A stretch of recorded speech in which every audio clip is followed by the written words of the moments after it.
Hello friends, आप सभी लोग का स्वागत है हमारे इस वीडियो में। तो यहाँ पर हम लोग आज बात करेंगे कि आप लोग अगर BA-SSC इंटर लेवल के लिए एग्ज़ाम का तैयारी कर रहे हैं तो आपका क्या सिलेबस रहेगा। तो हाँ, आज हम लोग इस वीडियो में सारा सिलेबस पर डिस्कशन करेंगे। आप लोग को इस वीडियो को थोड़ा सा आराम से देखिएगा ताकि आपको कोई भी पॉइंट मिस ना हो। और यहाँ पर जो भी चीज़ मैं आपको बता रहा हूँ उसी का बस आप लोग तैयारी कीजिएगा, उससे आपको कोई भी प्रॉब्लम नहीं होगा। तो यहाँ पर सिलेबस सारा चीज़ डिटेल में आप लोग समझ लीजिए। यहाँ पे एक चीज़ तो कंप्लीट हो चुका है कि आप लोग का यहाँ पे जो भी एग्ज़ाम होगा वो होगा ऑब्जेक्टिव टाइप, मतलब कि 4 ऑप्शन आपके दिए हुए रहेंगे, क्वेश्चन रहेगा, ऑप्शन रहेगा, फिर आपको उसमें से किसी एक पर टिक लगाना होगा और ये कंप्यूटर बेस्ड एग्ज़ाम होगा। तो चलिए हम लोग जानते हैं। और एक दूसरा बात मैं और ये बता देना चाहता हूँ कि आपका यहाँ पर एग्ज़ाम एक होगा प्री और उसके बाद होगा मेन्स और फिर आपका डॉक्यूमेंट वेरिफिकेशन होगा। तो ये 3 स्टेप से आपको गुजरना पड़ेगा। तो प्री का एग्ज़ाम का सिलेबस हम लोग आज जानेंगे और उसके बाद मेंस का एग्ज़ाम का सिलेबस हम लोग बाद में जानेंगे। तो यहाँ पे आप लोग जान लेते हैं कि 3 खंड में बटा हुआ है पूरा सिलेबस। तो पहला है सामान्य अध्ययन, फिर दूसरा है सामान्य विज्ञान एवं गणित और साथ लास्ट में है आपका मानसिक क्षमता जाँच, जिसको हम लोग इंग्लिश में रीजनिंग भी बोलते हैं।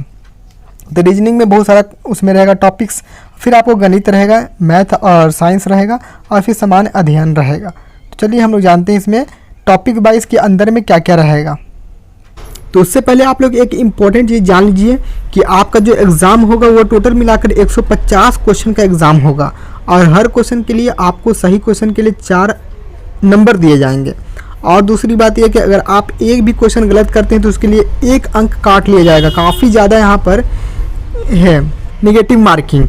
तो नेगेटिव मार्किंग आपका 1 है और अगर वही सही बनाते हैं तो 4 नंबर मिलेगा। और दूसरी बात ये कि यहाँ पर आपको 2 घंटा 15 मिनट समय मिलेगा, काफ़ी अच्छा खासा समय मिलेगा आपको सॉल्व करने के लिए क्वेश्चन। और यहाँ पर और चीज़ बता दिया गया है कि आपको हिंदी या फिर इंग्लिश में आप लोग क्वेश्चन किसी एक में आपको सिलेक्ट करना होगा कंप्यूटर पे और फिर उसी में आपका क्वेश्चन सारा आएगा। और दूसरी बात ये कि आप लोग का जो क्वेश्चन अगर किसी जैसा कि एग्ज़ाम होने के बाद कई बार ऐसा होता है कि हिंदी में कुछ और रहता है, थोड़ा वर्ड चेंज रहता है, इंग्लिश में कुछ वर्ड चेंज रहता है, तो वहाँ पे कन्फ्यूजन होता है कि क्वेश्चन कौन सा राइट था, हिंदी वाला या इंग्लिश वाला। तो यहाँ पे बताया गया है कि लास्ट में मान्य इंग्लिश का ही क्वेश्चन होगा, इंग्लिश वाला जो रहेगा वही सही कहलाएगा। चलिए ये बात हो गया, इंपॉर्टेंट बात था जो हमने आपको बताया। चलिए कुछ और जानकारी यहाँ पर लेता है कि सामान्य अध्ययन में क्या क्या आपको पढ़ना है। अब आते हैं सिलेबस पे। तो खंड का ख ग 3 खंड में है। तो पहला हम लोग जानते हैं का के बारे में। तो का के बारे में यहाँ पे सारा चीज़ डिटेल में आपको मैं समझाता हूँ। इनमें प्रश्न, उद्देश्य, अभ्यर्थी के आसपास के वातावरण की सामान्य जानकारी तथा समाज में उसके अनुप्रयोग संबंध उसकी योग्यता की जांच करना होगा। वर्तमान घटनाओं और दिन प्रतिदिन की घटनाओं के सूक्ष्म अवलोकन। यहाँ पे आप लोग समझ चुके होंगे कि आपका एक तरह से पैसेज टाइप का रहेगा और तथा उनके प्रति वैज्ञानिक दृष्टि जैसे कि मामलों की जानकारी संबंधित है वह ऐसे प्रश्न भी शामिल किए जाएंगे। इसके बारे में जानकारी करने के लिए किसी भी शिक्षित व्यक्ति से अपेक्षा की जाती है। इसमें बिहार, भारत, पड़ोसी देश से संबंध में विशेष रूप से प्रश्न पूछे जा सकते हैं। तो आप लोग समझ चुके होंगे किस तरह से प्रश्न में पूछे जाएंगे। तो ये एक तरह से जनरल नॉलेज हो गया यह पूरा। तो इसमें बात कर दिया गया है कि जनरल नॉलेज तो हो गया लेकिन किस तरह का होगा। तो इसमें बताया गया है कि पॉइंट 1 और पॉइंट 2 करके यहाँ पे बताया गया है कि समसामाजिक विषय जैसा कि वैज्ञानिक प्रगति, राष्ट्रीय अंतर्राष्ट्रीय पुरस्कार वाला क्वेश्चन आएगा, फिर भारतीय भाषाएं के क्वेश्चन आएगा, पुस्तक से क्वेश्चन आएगा, पुस्तक के लेखक कौन है, पुस्तक का लेखक का नाम क्या है, इस तरह से आएगा। लिपि से क्वेश्चन आएगा, राजधानी एवं राज के क्वेश्चन आएगा, यहाँ पे फिर करेंसी से क्वेश्चन आएगा, फिर खेल खिलाड़ी के महत्वपूर्ण घटनाएं से क्वेश्चन आएगा। फिर आते हैं भारत और उसके पड़ोसी देश। तो ये समझिए कि समान अध्ययन का ही ये पार्ट है। तो इसमें बता दिया कि पड़ोसी देश का इतिहास पूछा जा सकता है, जैसे कि नेपाल हो गया, श्रीलंका हो गया, पाकिस्तान हो गया। फिर आपका भारत का इतिहास पूछा जाएगा इसमें, फिर सांस्कृतिक पूछा जाएगा, फिर भूगोल भी पूछा जाएगा, आर्थिक परिदृश्य पूछा जाएगा, स्वतंत्रता से रिलेटेड क्वेश्चन पूछा जाएगा कि कौन कौन सा आंदोलन कब हुआ, जैसे कि गांधी जी के एरा के बारे में, अंग्रेज के ज़माने के बारे में। फिर भारतीय कृषि तथा प्राकृतिक संसाधनों की प्रमुख विशेषताएं के बारे में पूछा जाएगा। भारत का संविधान से भी आपका क्वेश्चन आएगा और राज्य व्यवस्था से भी क्वेश्चन आएगा।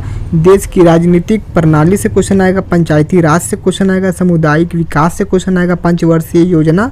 आप लोग जानते होंगे कि पंचवर्षीय योजना होता है, हर सरकार लागू करती है, 5 साल के लिए उसको पंचवर्षीय योजना होता है। ये सब आप लोग पढ़िएगा, जो जो टॉपिक यहाँ पे बता रहा हूँ वो सारा आपको पढ़ना है। एवं राष्ट्रीय आंदोलन में बिहार का योगदान। तो राष्ट्रीय आंदोलन जब भी हुआ है आज़ादी के समय या कभी भी, तो उसमें बिहार का क्या योगदान था, उस कौन थे जो बिहार की तरफ से लड़े थे, उनका नाम, ये सब आपको बताना है। तो इस तरह का चीज़ आपको पढ़ लेना है। ये तो हो गया सामान्य अध्ययन। अब आते हैं खंड खा में, मतलब कि सामान्य विज्ञान एवं गणित के बारे में। तो इसको भी डिवाइड कर दिया गया है 2 पार्ट में, एगो सामान्य विज्ञान एगो गणित। तो सामान्य विज्ञान में आप लोग देख सकते हैं कि इसमें क्या रहेगा, भौतिक शास्त्र और रसायन शास्त्र और जीव विज्ञान और भूगोल से क्वेश्चन आपका आएगा सामान्य ज्ञान में। तो इस तरह का जो भी टॉपिक यहाँ पे, ये सारे आपको टॉपिक्स कवर करने होंगे। फिर आएगा गणित। तो मैथ में आपका कौन कौन सा टॉपिक आ सकता है, संख्या वृद्धि से संबंधित प्रश्न पूछे जाएंगे। फिर पूर्ण संख्याओं का अभिलक्षण, दशमलव एवं विभिन्न संख्याओं के बीच परस्पर संबंध, मूलभूत अंक, गणितीय सक्रिय प्रतिशत मतलब कि परसेंटेज, अनुपात तथा समानुपात। फिर आपको रेशियो वाला, फिर औसत वाला, एवरेज वाला, ब्याज मतलब कि कंपाउंड इंटरेस्ट, सिंपल इंटरेस्ट, एवं लाभ हानि, प्रॉफिट एंड लॉस। इस तरह का क्वेश्चन आपको मैथ में देखने को मिलेगा। फिर आते हैं लास्ट टॉपिक जो कि आपका होता है खंड खा, मतलब कि मानसिक क्षमता जांच, जिसको हम लोग रीजनिंग भी बोलते हैं। तो इसमें आपको किस तरह का आएगा क्वेश्चन, इसमें आपको शाब्दिक एवं गैर शाब्दिक प्रश्नों का प्रश्न पूछे जा सकते हैं। फिर आपको इसमें घटक में निम्न से संबंधित यथासंभव प्रश्न पूछे जा सकते हैं। सदृश मतलब कि मिरर इमेज, वाटर इमेज, ये सब का पूछा जाएगा। समान एवं भिन्न, संस्थान कल्पना, समस्या समाधान, विशेषण, दृष्टि, विभेद, अवलोकन, संबंधित अवकलन, अंक गणितीय, तर्क संगीत। अंक गणितीय मतलब यहाँ पर हो जाएगा रीजनिंग में जो भी होता है न्यूमेरिकल। फिर अंक गणितीय, फिर यहाँ पे श्रीलंका कूट, खेल लेखन एवं कूट व्याख्या। तो इस तरह से टॉपिक से आपका रीजनिंग में क्वेश्चन पूछा जाएगा। अब चलिए जानते हैं कि क्वालिफाइंग मार्क्स कितना रहेगा। यहाँ पे एक चीज़ का ध्यान रखिएगा कि समान वर्ग के मतलब जो जनरल कैटेगरी के उनको 40% रखा गया क्वालिफाइंग मार्क्स। फिर पिछड़ा वर्ग के लिए 36.5, फिर वहीं पे अति पिछड़ा वर्ग के लिए 34% मतलब कि 34%। फिर अनुसूचित जाति जनजाति के लिए 32%, महिला सभी वर्ग के लिए 32% और दिव्यांग वर्ग के लिए 32% यहाँ पे रखा गया है। तो इस तरह से यहाँ पे सारा सिलेबस बांट दिया गया था। फिर बात करें एग्ज़ाम फॉर्म भरने का डेट, तो यहाँ पे एग्ज़ाम डेट बढ़ा दिया गया था एग्ज़ाम फॉर्म भरने का, और आपको 9 दिसंबर तक डेट कर दिया गया था। 9 दिसंबर तक आप लोग पेमेंट कर सकते हैं और फॉर्म भर सकते हैं 11 दिसंबर तक।